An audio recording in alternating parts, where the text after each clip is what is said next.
여러분, 기독교 신앙을 가지게 되면 그다음부터는 만사 형통이 되면 참 좋겠는데, 우리 기독교 신앙을 갖는 그때부터 사실 인생의 고민이 시작되기 시작합니다. 더 솔직히 말씀드리면 고난이 시작된다고 해도 사실은 과언이 아닙니다. 어떤 의미에서 고난이고 어떤 의미에서 고민일까? 이 두 세계가 충돌하는 것을 경험하는 것이 어쩌면 당연한 것입니다. 왜냐하면 예수 믿기 전에는 괜찮았던 것이 예수 믿고 난 이후에는 안 괜찮아지는 것들이 있습니다. 그래서 예수 믿기 이전에는 되던 것이 예수 믿고 난 이후에는 안 되게 되는 것이 있습니다. 그리고 예수 믿기 이전에는 옳다고 생각했던 것이 예수 믿고 난 이후에는 옳지 않게 느껴지고 또 판단되어지는 것들이 있습니다. 그러다 보니까 여전히 과거의 세계에서 살았던 세계와 새롭게 신앙의 세계로 들어오면서 두 세계가, 두 문화가 계속해서 충돌을 받게 돼요. 전에는 양심의 가책을 받지 않고 행했던 일들인데 지금은 이제 예수를 믿고 난 후에는 그 일 자체가 양심의 가책을 받게 되면서 마음으로부터 괴로움을 가지고 와요. 그렇다고 해서 예수를 믿는 것이 무조건 고난이고 고통스러운 것이냐? 그렇지 않다는 것이죠. 예수님 믿기 이전과 믿은 이후에는 두 세계와 두 문화, 어떤 두 가치관이 계속해서 충돌하면서 가는 과정을 통해서 이제 정말 기독교인이 되고 예수님 성도가 되고 제자가 되는 것을 우리가 볼 수 있습니다. 그래서 전에는 참 편안하게 살았는데 예수 믿고 나니까 여간 불편한 게 아닌 것들이 참 많습니다. 전에는 내 마음대로 생활하고 내 마음대로 생각하고 내 마음대로 혹시 행동했던 그것이 이제는 예수님을 믿고 난 다음에는 그런 부분들을 고쳐가고 또 충돌하는 과정 속에서 고민이 되어지고 그 어떤 말씀을 잘 따라가지 못하는 자신의 약함을 통해서도 어떤 마음의 고민과 또 고통 아니면 삶의 고난을 가지고 살기도 합니다, 여러분. 아브라함을 한번 좀 보겠습니다. 아브라함. 우리가 믿음의 조상이라고 하는 아브라함을 보게 되면 창세기 12장 1절에 이렇게 하나님 말씀하십니다. 여호와께서 아브라함에게 이르시되 너는 너의 고향과 친척과 아버지 집을 떠나 내가 내게 보여줄 땅으로 가라 라고 이 아브라함은 하나님을 찾지도 않았습니다. 하나님을 만나고 싶은 생각도 하나님이 누구인지도 몰랐습니다. 그저 아버지의 직업을 따라서 아버지의 직업과 함께 잘 먹고 잘 살던 나름대로 부유한 생활을 하던 이 아브라함에게 하나님이라고 하는 분이 어느 날 갑자기 찾아와서 아브라함에게 이야기하는 겁니다. 너의 아버지 집, 너의 집, 그리고 친척, 네가 살고 있는 그 땅을 떠나라 이렇게 명령하시는 겁니다, 여러분. 이것이 남의 이야기니까는 우리가 이렇게 들지, 여러분들이 지금 잘 먹고 잘 살고 편안하게 살았던 환경을 갑자기 떠나고 그것을 청산하라고 하게 되면 상당히 어려운 문제가 오기도 하고 그건 쉽게 순종할 수 있는 문제가 아닙니다, 여러분. 그래서 지금까지 잘 살고 있었던 땅인데, 지금까지 문제없이 살고 있었던 곳인데 갑자기 하나님께서 떠나라고 하니 떠나도 문제요, 안 떠나도 문제입니다. 안 떠나면 불순종이요, 떠나자니 아무런 어떤 대책도 없고 살 방도도 없이 떠나자고 하는 것은 사실은 아브라함에게 있어서는 여간 고난이 아닙니다, 여러분. 고통스러운 일이 아니죠. 그러나 창세기 12장 2절에 보면 하나님이 이런 약속을 해주십니다. 내가 너로 큰 민족을 이루고 내게 복을 주어 내 이름을 창대하게 하리니 너는 복이 될지라. 아멘. 우리 12장 2절을 보게 되면 얼마나 이 하나님의 약속이 위대합니까? 내가 너로 복을 주고 내 이름을 창대하게 만들어주면서 내가 복이 될 뿐만 아니라 내가 큰 민족을 이루는 복의 근원이 될지라. 여러분, 이 복이 여러분들의 가정과 여러분들의 삶에 일어나기를 주님의 이름으로 축원합니다. 여러분, 얼마나 귀하고 좋은 말씀입니까? 한 사람을 통해서 민족이 복을 받고 열방이 복을 받고 큰 민족을 이루겠다고 하시는 하나님의 약속의 말씀이요, 그것을 시작하기 위해서는 너는 이제부터 너의 아버지 집을 떠나고 가정을 떠나고 친척을 떠나고 이웃을 떠나고 지금까지 편안하게 잘 생활했던 것을 이제 떠나야 되는 시작을 하나님께서 그렇게 말씀해 주시는 거죠. 그래서 아브라함이 가정을 떠나고 그리고 나서 하나님이 약속하신 그 모든 열방의 축복의 주인공이 되기 전까지는 많은 시간이 필요하고 많은 일들을 경험해야 되고 많은 어떤 사건들, 에피소드가 있을 수밖에 없는 것이죠. 아브라함 인생을 우리가 추적해 들어가다 보면 그의 인생은 결코 편안하고 달콤하고 누구도 아브라함의 인생을 좀 본받을 만큼 닮고 싶을 만큼 그렇게 모범적인 어떤 우리가 추구하는 그런 모습은 아마도 아닐 것입니다. 아내 때문에 늘 고민했어야 돼요. 아내가 예쁘다 보니까 항상 생명의 위협을 느끼고 또 텐트를 가지고 여기서 살다가 저기서 살다가 저기서 살다가 여러분 우리의 꿈이 뭡니까? 주거가 안정되는 것 아니겠습니까?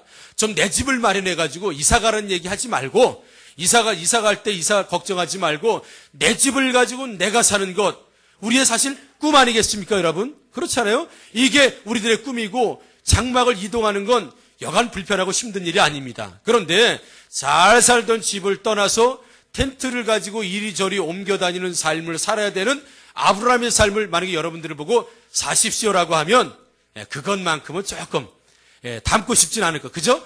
큰 민족을 이루고 큰 복을 받고 복의 근원이 되는 건 좋은데 그 과정에 있었던 일은 별로 담고 싶은 것은 사실 아닌 게 사실입니다. 여러분.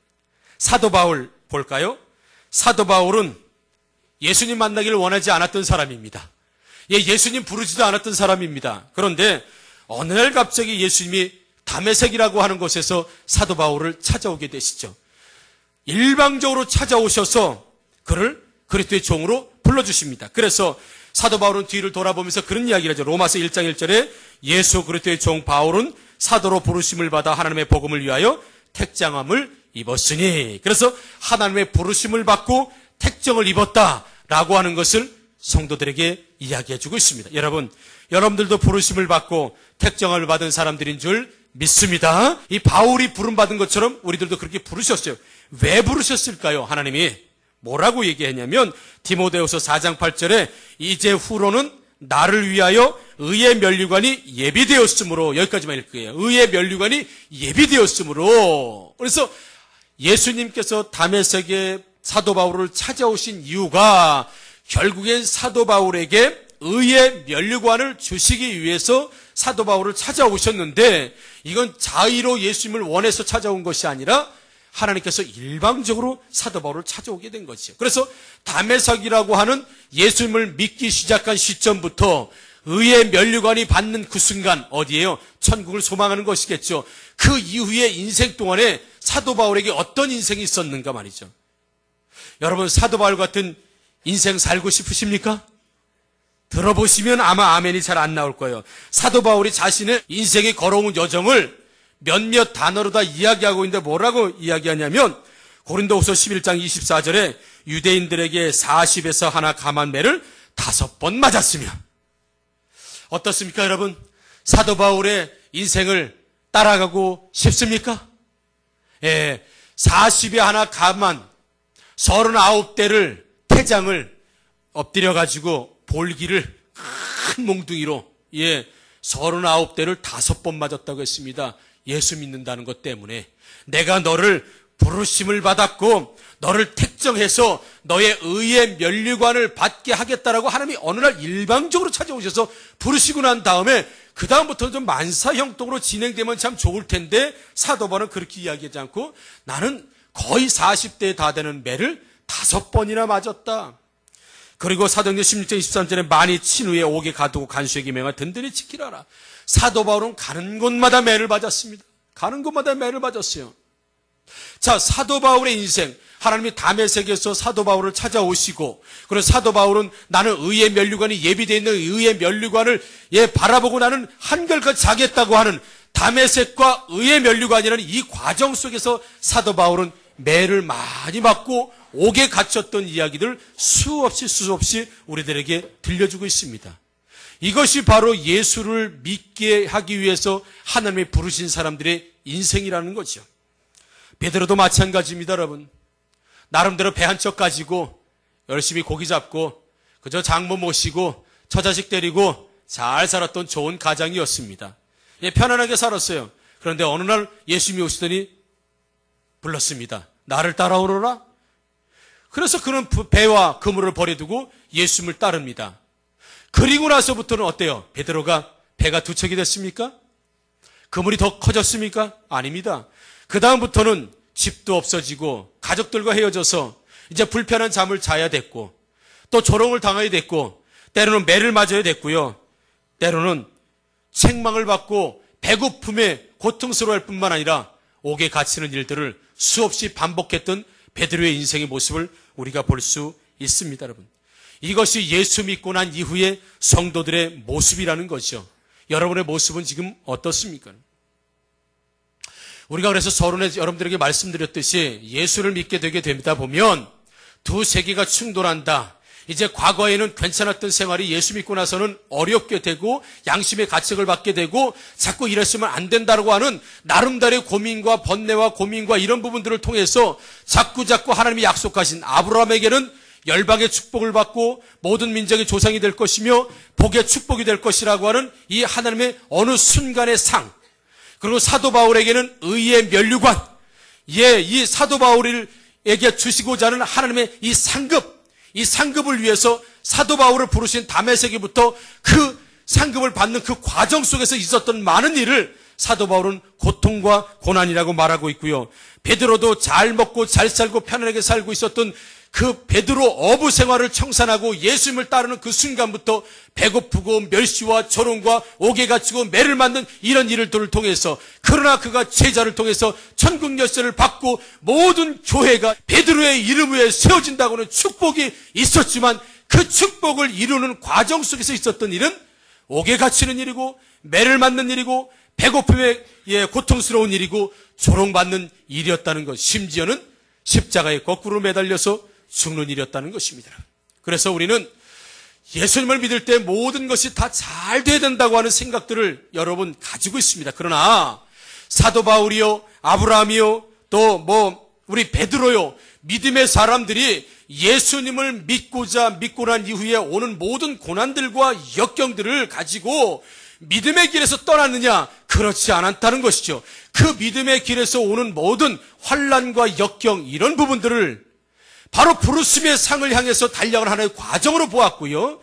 또 하나님께서 주시는 면류관을 받기 위해서 가는 하나의 과정으로 보았고, 열방과 민족의 복의 근원이 되는 하나님의 과정으로 보았지 거기서 떠나지 않았다는 것입니다. 그래서 믿음의 배반을 하지 않았던 모든 과정을 마친 후에 마침내 아브라함은 믿음의 조상이 되었고 모든 민족의 축복의 근원이 되었고, 또 사도 바울은 오늘 이 시간 자신이 그렇게 원했던 부르심의 상, 또 하늘의 상급 면류관을 지금 받고 주님과 함께하고 있을 것이 틀림없고, 베드로도 역시 편안한 삶의 환경을 버리고 예수님을 떠나고 어렵고 고난의 환경 속에 있었지만 천국 열쇠를 받고 모든 교회가 베드로의 신앙 고백이 세워지고 오늘 주님과 함께 천국에서 사는 그 소망이 이루어진 것을 보게 된다고 한다면, 이것이 베드로의 힘이었을까?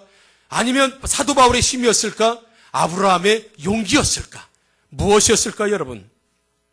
여러분들이 신앙생활 하면서 우리는 매를 40대가 다 되는 매를 5번 맞은 적은 없습니다. 아브라함처럼 이 믿음 때문에 친척과 부모 집과 모든 것들을 다 버리고 떠난 분 과연 계십니까? 아니면 베드로처럼 모든 것들을 뒤로하고 예수님만 따르는 철저한 제자로 정말 십자가에 거꾸로 죽을 만큼 주님을 위해서 우리가 헌신한 분들이 여기서 계시냐 이거죠. 그렇게 하지 않을지라도, 그런 모습이 우리들 가운데 없었을지라도 여전히 다양하게 여러분들 가운데는 고난이 있을 것입니다. 예수를 믿음에도 여전히 가난한 고난, 예수를 믿음에도 여전히 치료되지 않는 질병의 고난, 예수를 믿음에도 불구하고 변하지 않는 나의 삶의 여러 가지 환경들을 보면서 정말 예수를 믿는 것이 옳은가? 아니면 정말 예수를 믿는 것이 내가 지금 바른 길인가? 정말 하나님이 계시다고 한다면 나를 정말 도와주시기나 지금 하는 것인가라고 하는 절망과 또 때로는 실망, 이런 마음들을 가지고 사는 것이 실제로 우리들의 모습인 것이 여러분 사실입니다. 내가 이렇게 기도 많이 하는데, 주님 앞에 이렇게 헌신하는데 뭔가 삶의 변화가 와야 되는데 그런 변화가 일어나지 않을 때 오는 어떤 고통스러운 이런 삶의 모습 여러분들 있습니까? 여러분 예수 믿어도 여전히 고난이 있죠?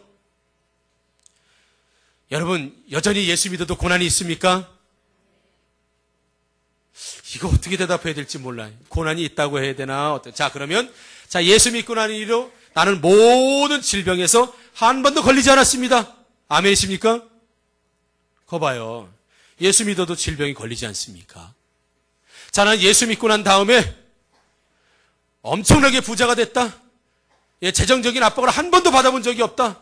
아멘 하시기 바랍니다. 예수를 믿어도 여전히 재정적인 압박에 시달리고 계시는 분이 계시군요. 예수를 믿어도 난 자식이 변하지 않는 거 보고 도대체 언제까지 기도를 해야 되는지 참 힘들 때가 있다. 아무리 기도해도 변하지 않는 내 자식을 볼 때마다 이거 진짜 기도를 계속 해야 되나 안 해야 되나 고민한 적이 있는 분들은 아속으로 자식이 옆에 있기 때문에 자녀가 오해할 수 있어요. 여러분, 우리 그런 고민들을 가지고 살아갑니다. 진짜 신앙생활 하면 부자 될 줄 알았어요.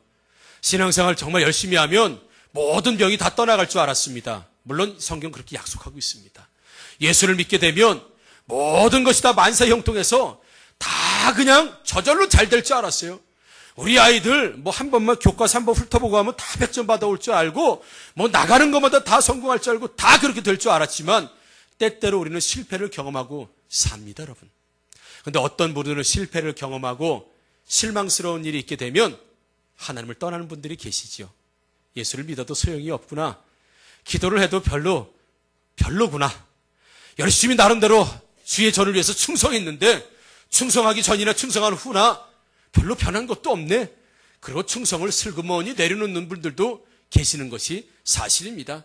여긴가 싶어서 왔는데 여기도 아니구나 라고 해서 다른 곳에 가시는 분들도 있을 수도 있습니다. 그래서 예수 믿고 난 이후에 받는 여러 가지 고민들과 여러 가지 어려움들을 통해서 예수를 떠나고 하나님을 떠나는 일들이 많이 있지만 여러분들은 왜 안 떠나셨습니까, 여러분? 다른 사람들이 떠나고 하나님을 배신하고 예수님을 떠나고 기도의 자리에서 떠나고 충성의 자리를 떠나고 모든 것을 떠나는데 여러분은 왜 안 떠나고 계십니까? 왜 안 떠나고 계세요? 여전히 삶에 고난이 오는데도 왜 안 떠나고 계십니까? 히브리서 2장 16절에 이렇게 말씀하고 있습니다. 이는 확실히 천사들을 붙들어 주려 하심이 아니요 오직 아브라함의 자손을 붙들어 주려 하심이라. 아멘. 아멘. 여러분들이 예수님을 떠나지 않고 지금 신앙을 떠나지 않는 것, 아브라함의 자손을 붙들어 주심이다 라고 해서 하나님이 여러분들을 붙들어 주시고 계시기 때문에 하나님을 떠나지 않고 오늘날 이렇게 감사의 예배를 드리고 계신 줄 믿습니다, 여러분. 내 공로가 아닙니다. 그래서 필리비안 씨가 쓴 공고한 날의 은혜라고 하는 책에 보게 되면 신앙생활을 하는 걸 뭐라고 표현하냐면 절벽타기로 표현하고 있습니다. 절벽타기.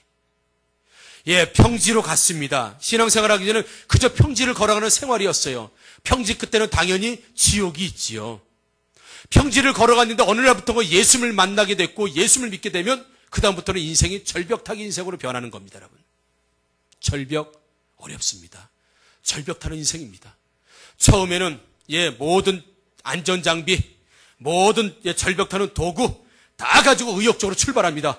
예수 믿으면 만사가 형통한데, 예수 믿으면 질병 치유가 된대, 예수 믿으면 모든 것이 해결된대, 예수 믿으면 자녀도 잘 된대, 예수 믿으면 천국 간대, 예수 믿으면 하나님 함께 하신대. 의욕적으로 절벽 앞에서 딱 섭니다. 그리고 줄을 붙잡고 한 칸씩, 하나씩 올라가기 시작합니다.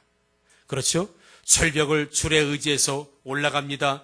자위를 붙잡고 올라갑니다. 모든 안정장구를 다 준비했습니다. 올라가면 올라갈수록 힘이 빠집니다. 팔에 힘이 빠지고 다리에 힘이 빠집니다. 아무리 안전장비를 챙겼다 하더라도, 아무리 안전장구를 준비했을지 하더라도 위험한 순간이 중간중간, 이게 절벽타기의 위험 아니겠습니까? 언제 떨어질지 모르는 절벽타기, 언제 떨어질지 모르고 언제 낙할지 모르고 언제 죽을지 모르는 이 위험한 이 절벽타기 인생이 바로 예수 믿는 인생이라고 그렇게 표현하고 있습니다. 그런데 어느 날 갑자기 심각한 고난이나 고통이나 시험이나 유혹이 왔을 때 그만 발을 헛디뎌서 넘어지게 됩니다. 여러분, 절벽타기에서 발을 헛디뎌서 떨어지게 되면 그냥 죽는 겁니다, 여러분. 죽어요. 한없이 낭떠러지로 떨어지는 것을 경험하게 됩니다. 절망의 늪으로 떨어지는 걸 경험하게 됩니다. 근데 어느 순간 탕 소리가 납니다. 무슨 소리일까요? 줄 소리는 줄. 내 몸과 절벽 위에 꽁꽁 박혀 있는 그곳에 시작과 내 몸이 연결되어 있어서 내가 절벽에 올라가다가 신앙생활 하다가 유혹을 받고 시험을 받고 어려운 일이 있다 하더라도, 혹 내가 유혹을 받아서 넘어진다 하더라도, 혹 내가 시험을 받아 넘어진다 하더라도, 내가 고난 가운데 혹 주님을 떠날 만한 일이 있다 하더라도, 그저 발을 헛디뎌서 절벽에서 떨어지는 일이 있다 하더라도 주님께서 나를 붙들고 계시기 때문에, 주님의 구원의 줄이, 축복의 줄이, 약속의 줄이 나를 붙들고 있기 때문에 나는 떨어져도 여전히 안전하게 다시 절벽을 탈 수 있는 이유가 바로 나에게 있는 것이 아니라 주님에게 있다는 사실을 우리 절벽을 타는 신앙생활의 모습을 통해서 우리가 알 수가 있습니다. 여러분, 신앙생활을 하면 할수록 힘은 빠지고 어려움이 올 수도 있습니다. 그러나 그때마다 지켜주시고, 그때마다 줄로 붙잡아 주시고, 그때마다 넘어지지 않게 하신 분이 바로 나를 붙들어 주시고, 오늘 이 자리까지, 오늘 감사한 자리까지 온 것은 바로 줄로 묶어 주시고 한시도 떨어지지 않도록 항상 줄로 안전케 보호해 주신 주님의 은혜인 줄 믿습니다. 여러분, 오늘 1년 동안 추수감사를 통해서 여러분 낙심될 만한 상황 가운데 교회 떠나지 않고, 예수님 떠나지 않고, 하나님 떠나지 않고, 그래도 또 절벽을 올라가기를 힘썼던 여러분, 한 번 떨어지면 그냥 떨어져서 죽어야 될 인생이지만 떨어지다가 다시 올라갈 수 있는 건 바로 주님이 나를 붙들고 계시기 때문이고, 나의 자녀도 마찬가지고, 생업도 마찬가지고, 삶의 현장도 마찬가지입니다.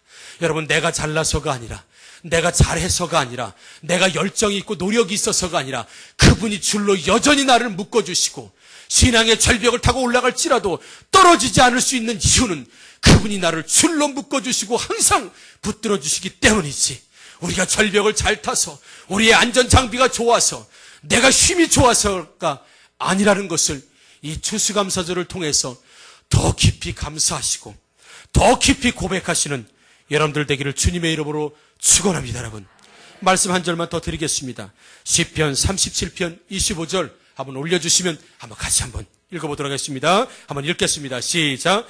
내가 어려서부터 늙기까지 의인이 버림을 당하거나 그의 자신이 걸식함을 보지 못하였도다. 아멘. 여러분, 하나님 앞에 버림받지 않았던 것도, 내가 밥을 굶지 않고 살았던 것도, 걸식하는 처지에 들어가지 않았던 것도, 우리도 여전히 버림받는 자리에 있었을 수도 있었을 텐데 버림받지 않고 하나님이 붙들어 주시고 하나님이 지켜주시고 줄로 붙들어 주신 것을 믿으시고 더 감사한 여러분들 되기를 주님의 이름으로 축원합니다. 여러분, 아브라함도 베드로도 또 그리고 사도 바울도 모든 믿음의 사람들 하나님이 붙들어 주셨기 때문에 하나님 앞에서 상급받을 걸 기대하면서 충실하게 신앙생활을 잘 감당했던 것을 기억하면서 나의 나던 것이 다 하나님의 은혜이고 오늘날 이렇게 풍성해 주신 것은 다 하나님이 주셨다는 것을 여러분 꼭 고백하시며 추수감사절을 통해서 다시 한번 감사의 신앙들 되기를 주님의 이름으로 축원합니다. 아멘. 기도하겠습니다.